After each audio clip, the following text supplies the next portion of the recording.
buenas tardes o buenos días a quien esté escuchando esta presentación en este momento. Soy Carmen Marimón, profesora de la Universidad de Alicante, y en primer lugar lo que quiero es dar las gracias a las personas que me han permitido pues que hoy esté participando en este congreso. En primer lugar, quiero dárselas a Carlos Belloso, una persona que me escuchó hablar en un congreso que tuvimos maravilloso en Berlanga del Duero hace este verano, justo antes de las vacaciones, y bueno, le gustó lo que contaba y me propuso en participar en este evento, en Fiestas y Placeres de la Edad Media.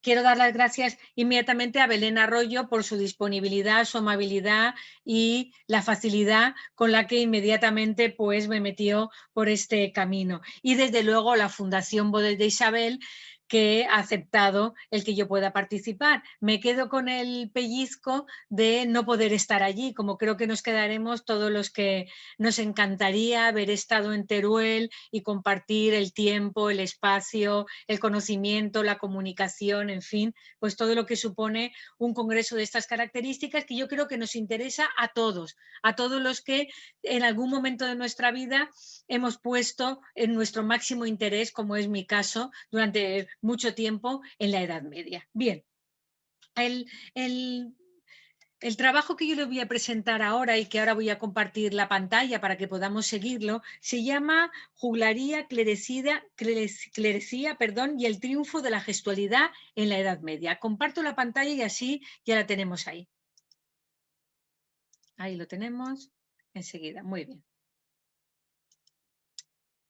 Bien, como verán, desde el principio, pues me pareció al ver el título de que este año tenía el evento, digamos, el Congreso Internacional de Fiestas y Recreaciones Históricas, me pareció que desde el principio era importante o podía encajar la idea de las formas de transmisión en la Edad Media. Es decir, la idea de que en cualquier fiesta y en particularmente en cualquier espacio compartido, si había algo que todos tenían en común, era el hecho de que aquello que quisieran transmitir lo tenían que hacer a través de la palabra, sí, pero también de su cuerpo. Imagino, no me cuesta mucho imaginar un momento festivo en la Edad Media, imaginar una plaza donde los juglares desde luego son los que se llevan la atención de todos con sus canciones, pero también con sus bailes, con sus gestos llamativos, con sus voces, con sus imitaciones. Y en estrecha competencia con ellos, tampoco me cuesta imaginarme a Berceo o a algún clérigo de un monasterio intentando predicar, intentando buscar fieles feligreses que con la excusa de alguna reliquia peregrinaran a su monasterio y por fin pudieran recuperar fondos. No me cuesta nada oír todas esas voces entrecruzadas, todos esos cuerpos llamando la atención.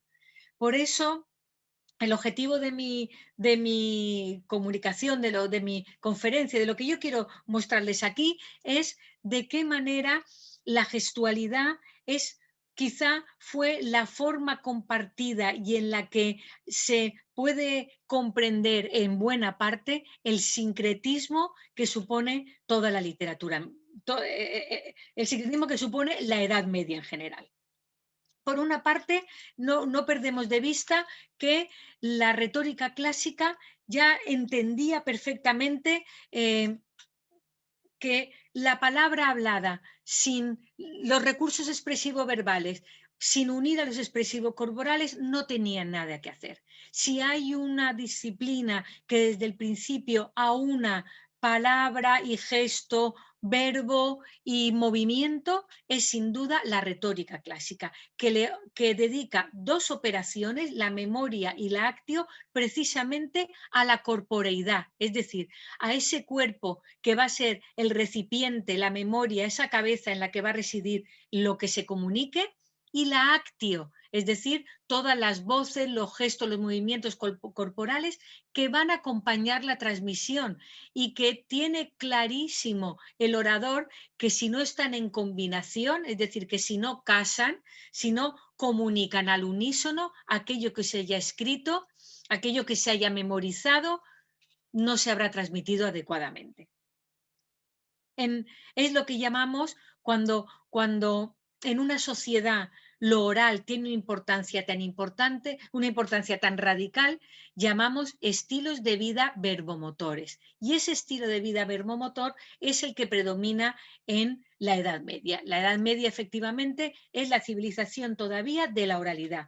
Claro que se conocía la escritura, como se conocía también en la época clásica, pero lo cierto es que esa escritura era algo residual, algo limitado a unas pocas personas y que incluso aquello que se escribía se hablaba, se comentaba, las lectios eran orales, aunque estuvieran escritos.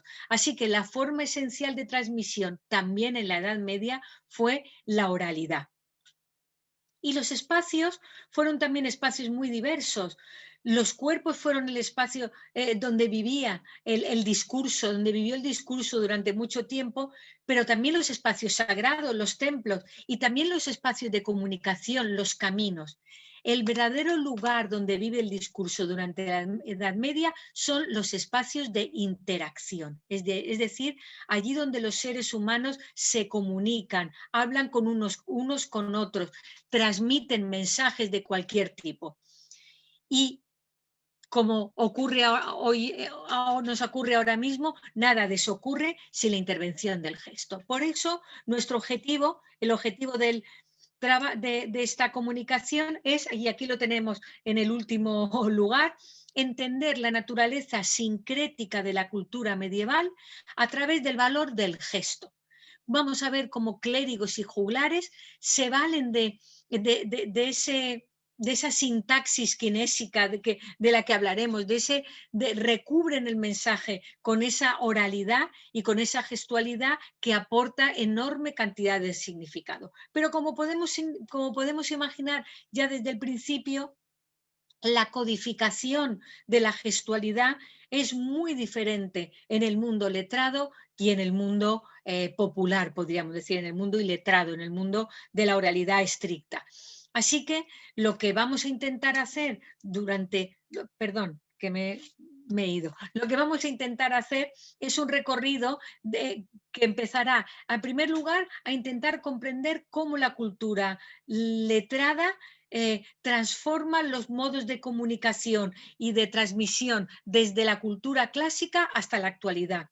No olvidemos que la cultura letrada durante la Edad Media es heredera directa de la cultura clásica grecorromano, que le llega, ya sabemos, parcialmente, desordenadamente, pero es el gran código que a través de los padres de toda la patrística y a través de toda la tradición de las poéticas, la retórica, las ars dictamini y las ars predicandi, acaba llegando a todos los rincones de la Edad Media. Y la Edad Media lo que hace naturalmente es transformar todo ese cuerpo pagano en un corpus que le sirva para lo que era el principal objetivo, que era transmitir pues la palabra, es decir, el mensaje cristiano, el mensaje cristiano.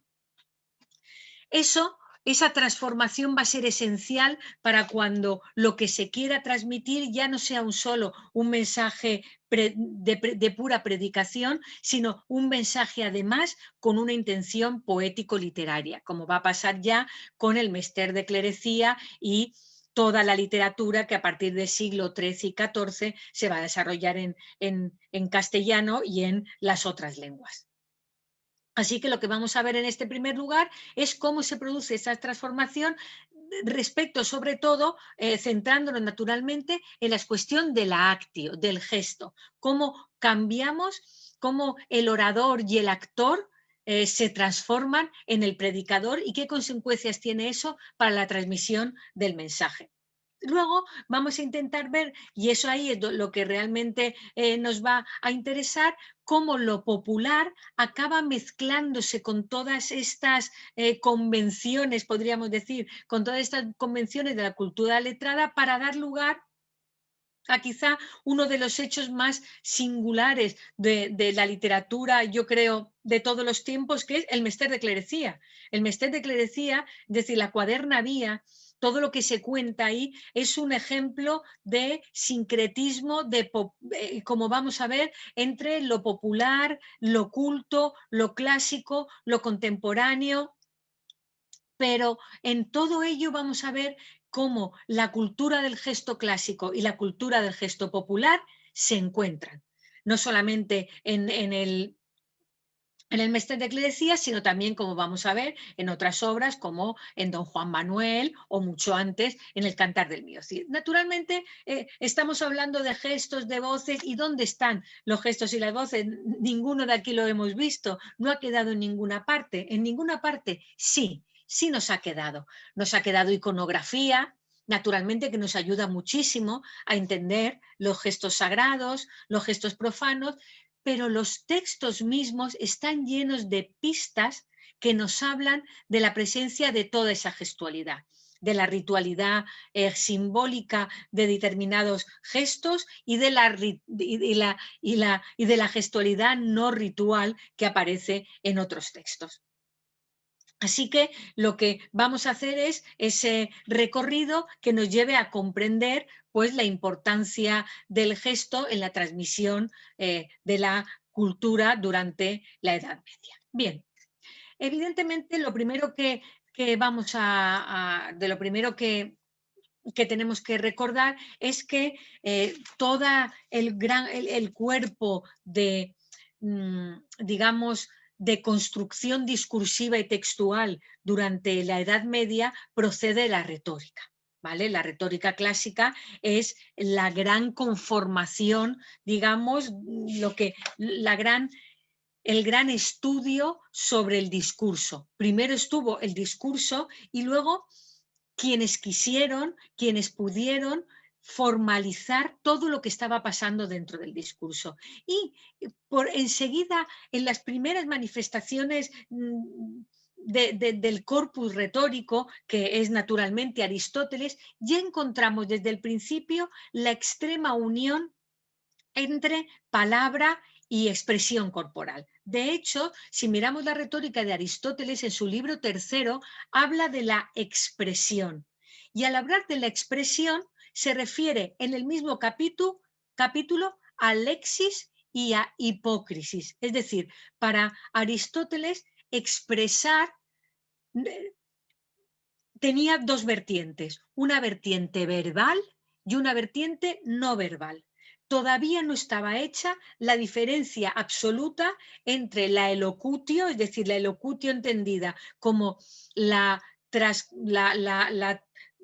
organización, digamos, verbal del discurso, su puesta en palabra, su verbalización, y la hipócrisis, que era la puesta en acción.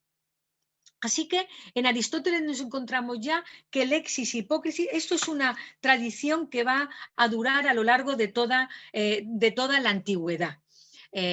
Numerosos autores, que ahora no nos vamos no es el caso nombrar, pero empezando por Demóstenes, a quienes le preguntaban, ¿cuál es la operación del discurso más importante?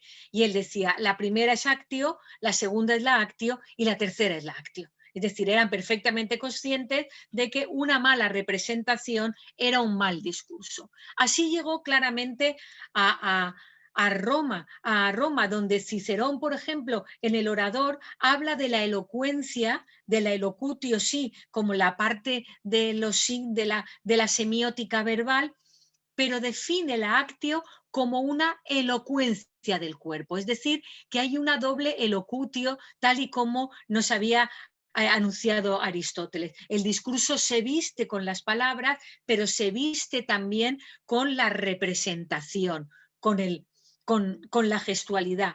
Y desde luego el que dedica de toda la antigüedad romana, quien dedica más espacio a la actuación es Quintiliano.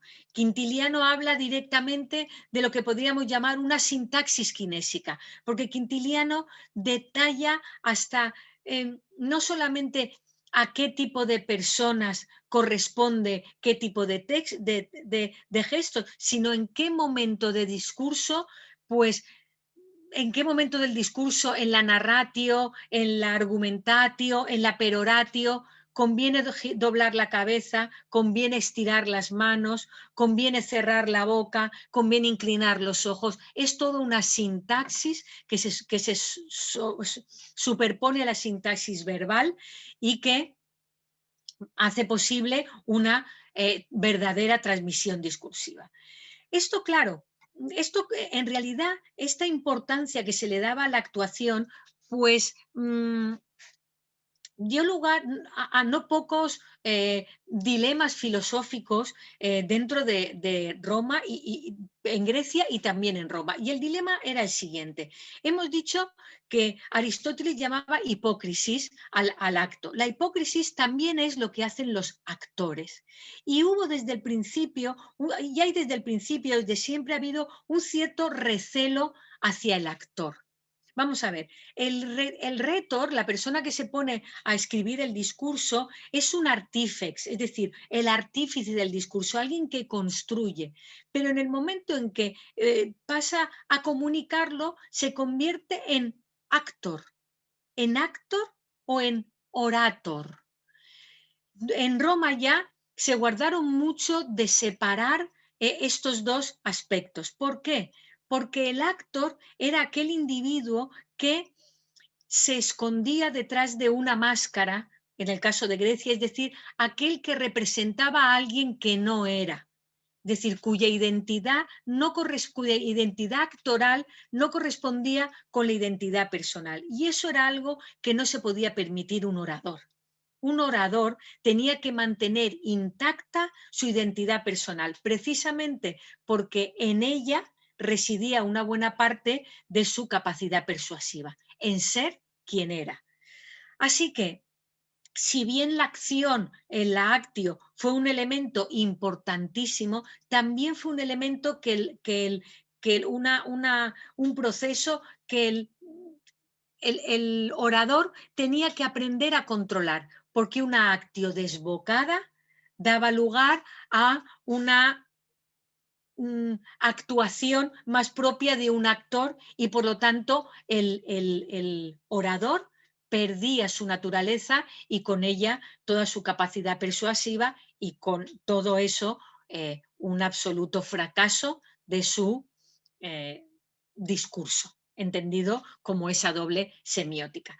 Como vamos a ver, ese recelo hacia lo actoral va a permanecer durante la Edad Media y va a ser la razón por la cual se van a superponer durante la etapa, el periodo medieval, toda una serie de planos simbólicos con respecto al gesto que van a dar lugar, como decíamos al principio, al sincretismo que caracteriza la gestualidad medieval. ¿Qué es lo que va a ocurrir con los clérigos, con los literati, que son los que reciben toda esta herencia? Pues van en primer lugar a transmitirla, a transformarla y a cristianizarla, pero siendo perfectamente conscientes de que si quieren transmitir, su predicación tiene que poner en primer plano todo aquello que les permite conectar con el auditorio. Decir misa en latín no conecta con el auditorio.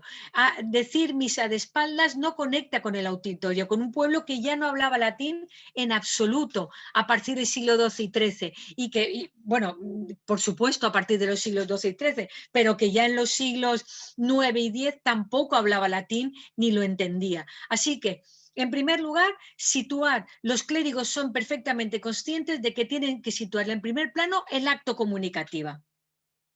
Que por lo tanto, si quieren predicar, como es el mandato que reciben, que es predicar, la actuación de toda la construcción retórica, la actuación tiene que volver a ocupar el primer plano. Y eso es lo que van a hacer.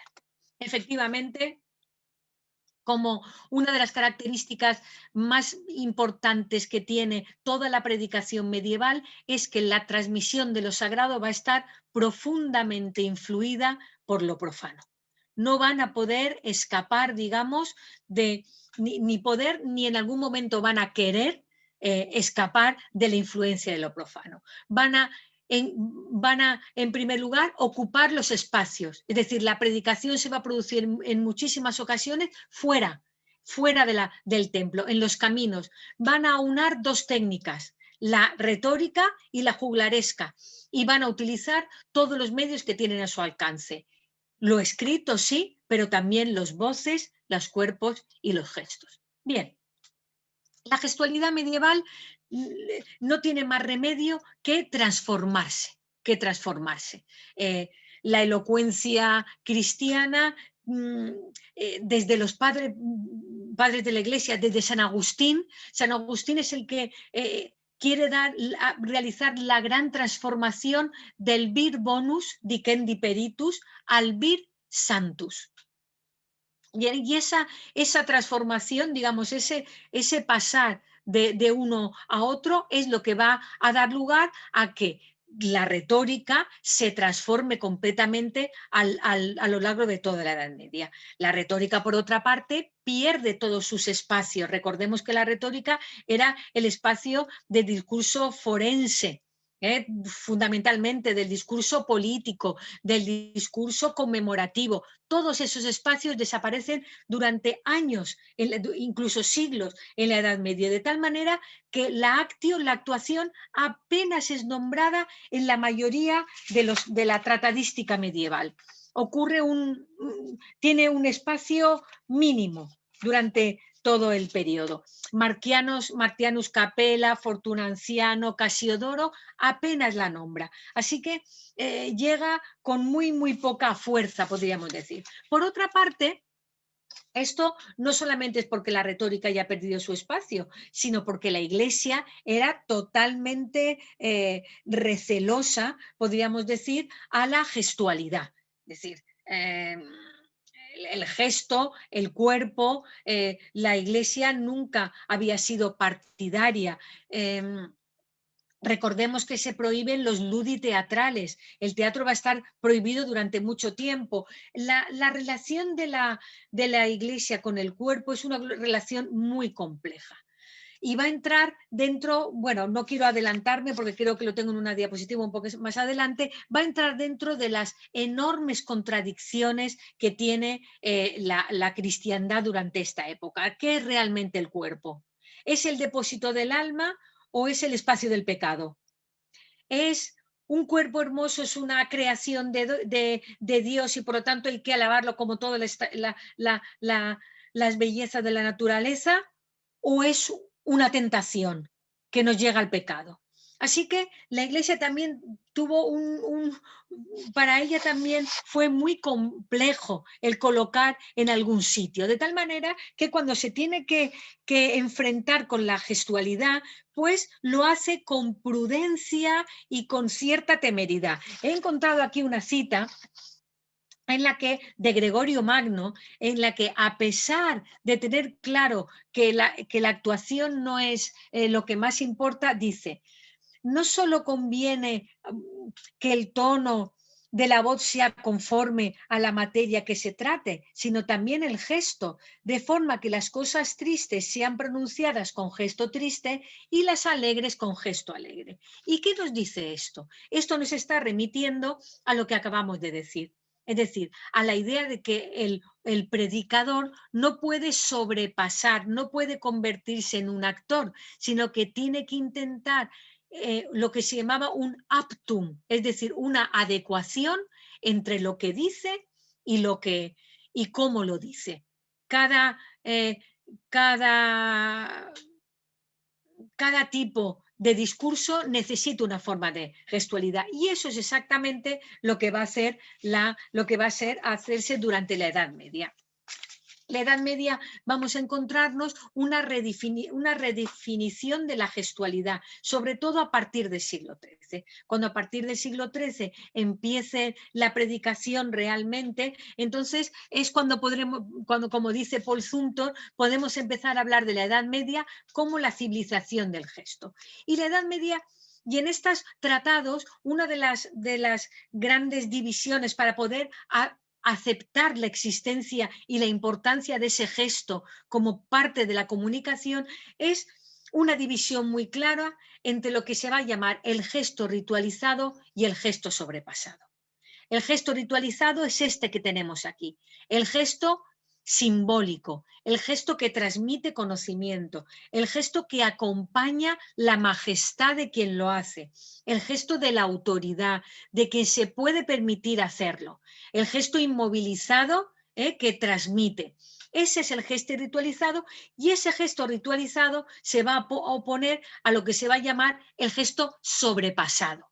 Ese es el gesto de la gente de la calle, el gesto de quien no controla, el gesto, digamos, que se sale, que no transmite un simbolismo, sino que lo que hace es cometer un exceso. Igual que se comete un exceso verbal, se comete un exceso discursivo y dentro del exceso discursivo un exceso gestual. Así durante la Edad Media, en ese mundo dicotómico, en ese mundo que es una encrucijada de dualidades, nos vamos a encontrar el bien y el mal, la luz y las tinieblas, el espíritu y la materia, el alma y el cuerpo, y en esos modelos y antimodelos que son tan queridos a la Edad Media, y en parte porque la Edad Media constantemente era un intento de que todo fuera una forma de aprendizaje, lo bueno y lo malo, salvarse, condenarse, callar o hablar, se corresponde con contenerse y gesticular. Así que tenemos una forma de gestualidad contenida que se corresponde con la transmisión simbólica, es decir, con el aprendizaje, con el docere. Mucho más que con el delectare. Así, por ejemplo, en los textos de Berceo nos encontramos ejemplos. Por ejemplo, Gonzalo de Berceo nos habla de los gestos buenos de Santo Domingo de Silos. De tan buena guisa era todo su gesto, es decir, qué gestos más adecuados, más contenidos hacía. O el demonio, los gestos malos que hacía Faciel y gestos malos, la cosa diablada. El demonio hacía gestos que se salían de los límites. Así que ya estamos viendo cómo en esos primeros textos nos aparece esa gestualidad, esa diferencia entre los gestos domesticados y los gestos excesivos. El gesto ritualizado y simbólico pasará a ser un elemento que caracterice a los estamentos y a las categorías sociales. Cada uno tendrá su gesto. Así tenemos, por ejemplo, los gestos en el Cantar del Mio Cid.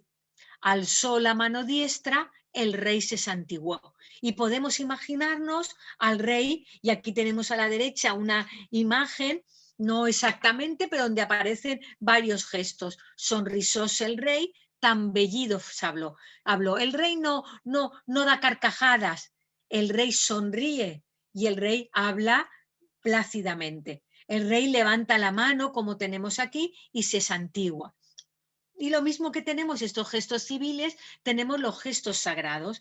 Mandó, de nuevo, en la vida de Santo Domingo de Silos de Berceo, mandó traer el agua de la su fuente honrada, bendízole él mismo con la su mano sagrada.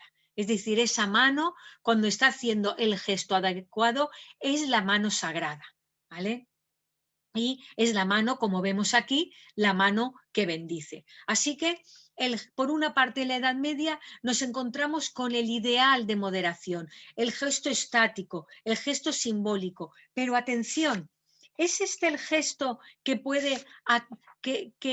que le sirve a los predicadores? ¿Es este el gesto que puede llamar la atención de la gente del pueblo para que escuchen los milagros de Nuestra Señora? para que vayan a asilos, para que imaginemos a Vicente Ferrer, a Vicent Ferrer intentando atraer a la iglesia a tantos infieles, a tanta gente que no lo seguía. No, evidentemente no. Necesitaban otro tipo de gestualidad y esa gestualidad es la que se la proporciona la actio juglaresca. Frente a la regulación gestual de la actio retórica y muy alejada del inmovilismo del gesto simbólico, la actio juglaresca puso en evidencia el poder de la dinámica, la fuerza de la palabra, lo que hace la actio juglaresca es apelar al auditorio, enfatizar el discurso y llenarlo de sentido. Es lo que llamamos el dinamismo verbomotor. Es, digamos, la unión de los dos sistemas semióticos más importantes, el lenguaje y el cuerpo. Y así vamos a encontrarlo en muchísimos de las imágenes que nos han llegado y podemos intuirlo perfectamente en muchos de los gestos medievales. A ver si paso de diapositiva. Ahí. Parece, por lo tanto, lógico que cuando los predicadores y los primeros productores letrados en lengua romance necesitaron, los miembros del Mester de Clerecía, necesitaron comunicarse oralmente, lo buscaron, no tanto buscar en todos sus recursos, no tanto en los preceptos de los retóricos, sino el modelo vivo que tenían a su lado, el modelo de la actuación juglaresca, cuya eficacia comunicativa se ponía de manifiesto en cada actuación a la que ellos mismos asistían.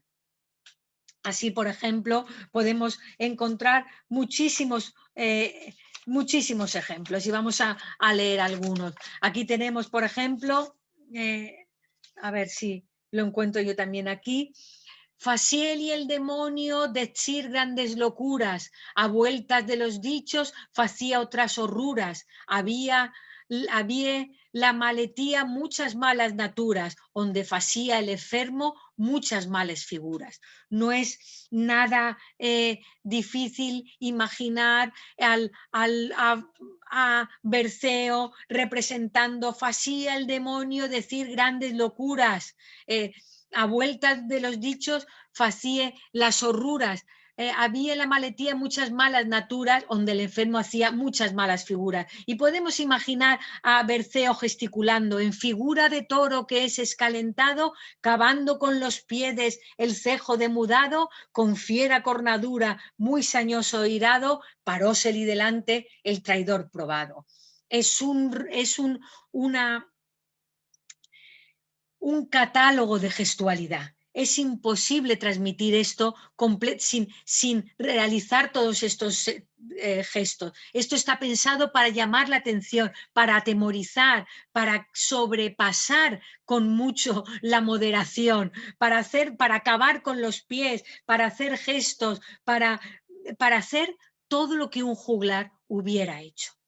Los textos de la clerecía están llenas de estas escenas que son pura representación, pura semiosis.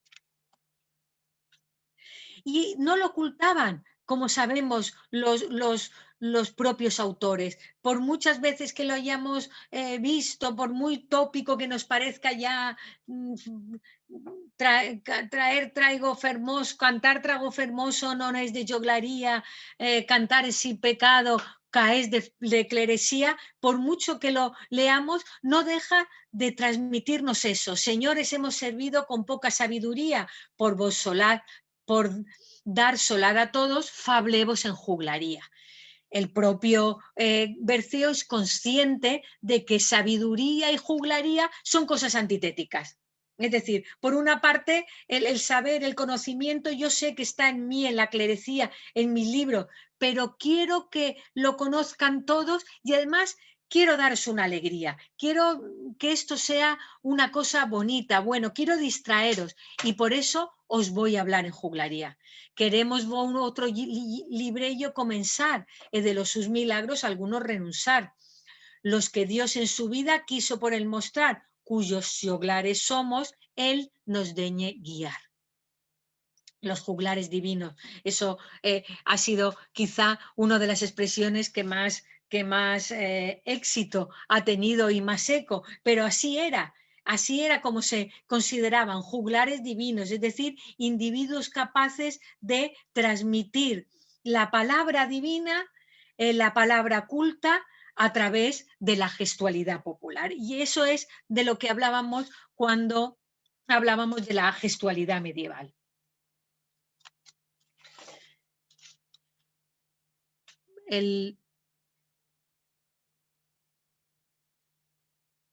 Quería mostrarles algún otro ejemplo de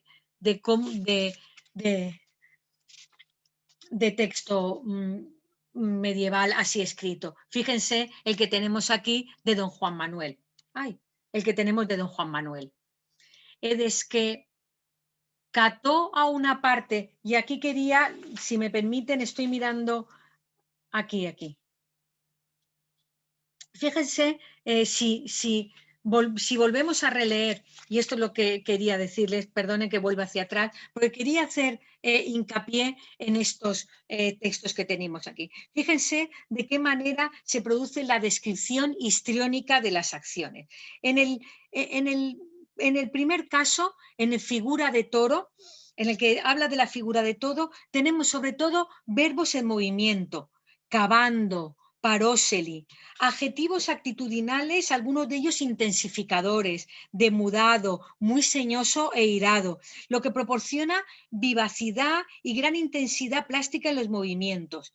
En el otro texto, en el primero, tenemos verbos de acción, que siempre es el mismo, facer, faceli, facieli, es decir, hacer, y que va unido a un léxico muy expresivo de polaridad negativa, locuras, horruras, malas noturas, malas figuras, que invitan sin duda ninguna a la representación. Quería hacer hincapié en esto, sobre todo para que viéramos de qué manera las palabras y el gesto están en perfecta correspondencia. Verbos de movimiento, enfatización adjetival y todo eso, digamos, recubierto de una gestualidad que lo pone en la acción. De la misma manera, quería que viéramos este de aquí. Es que cató a una parte a otra, en non vio cosa viva, volvió los ojos contra su mujer muy bravamente, e díxol con gran saña, teniendo la espada en mano. Levantadmos en dadme alguna agua en las manos. Esto sin duda es un ejemplo clarísimo de una dramatización.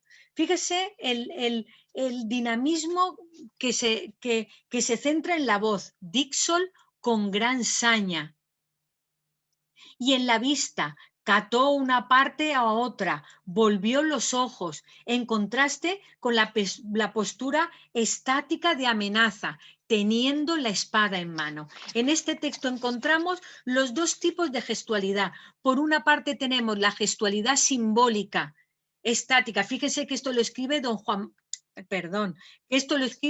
Manuel, es decir, alguien que viene de la nobleza, sabe muy bien cuáles son los gestos de la nobleza. Teniendo la espada en mano, es decir, gesto de autoridad, movimiento, desde que cató una parte a otra en obvio cosa viva, mirada, volvió los ojos contra su mujer y palabra, muy bravamente lo dijo, y gesto, con gran saña. Así que aquí tenemos la vista, la voz, el gesto, la mirada y el gesto simbólico. Y finalmente lo que se transmite, que es lo que llamamos un acto de habla directivo, sin verbo dicendi, un diálogo en estilo directo. Yo te ordeno que, le está diciendo, levántate las manos y desagua. En realidad, si miramos detenidamente este fragmento, lo que estamos viendo es prácticamente una acotación teatral. Es como si estuvieran dando las instrucciones a unos actores sobre lo que tienen que hacer, porque en realidad lo que tiene que hacer este individuo es decir, levantad vos, dadme agua a las manos. y todo eso lo tiene que hacer ¿cómo? Y arriba es la acotación teatral que le dice al actor cómo tiene que representarlo. Hasta este punto caló la oralidad en la textualidad medieval, hasta el punto de que el propio texto se convierte en un manual de instrucciones, porque es seguro que estos textos se iban a leer, se iban a decir en voz alta, si no predicando como los clérigos, en otro ámbito, en el ámbito de los salones, en las cortes, donde esto se leía y quien leía sin ninguna duda era capaz de transmitir mediante una gestualidad quizá sobrepasada estos textos. Lo que he querido transmitir aquí entonces es que todos los colectivos cultos o iletrados, clérigos o juglares encargados de la transmisión poética y doctrinal durante el medievo hispánico fueron plenamente conscientes de que el habla es, como señala McLuhan, la exteriorización de todos los sentidos a un tiempo, y que solo el concurso de todos estos factores, con el concurso de todos, se podría lograr el objetivo comunicativo. La Edad Media fue un espacio excepcional que ya no se puede, un espacio excepcional e irrepetible.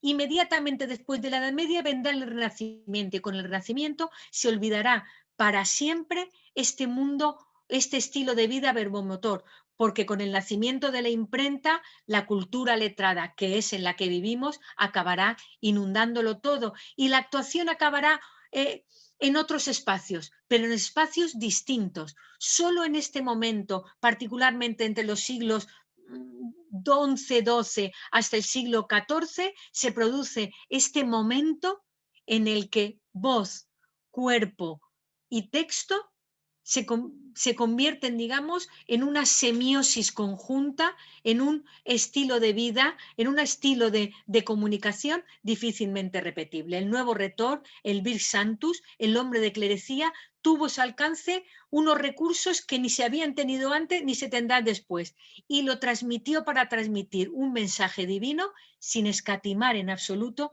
todas las posibilidades de lo humano. Muchas gracias, porque esto era lo que quería comentarles. Espero que les haya interesado y que al menos les haya hecho observar la literatura medieval desde un nuevo punto de vista. Muchas gracias.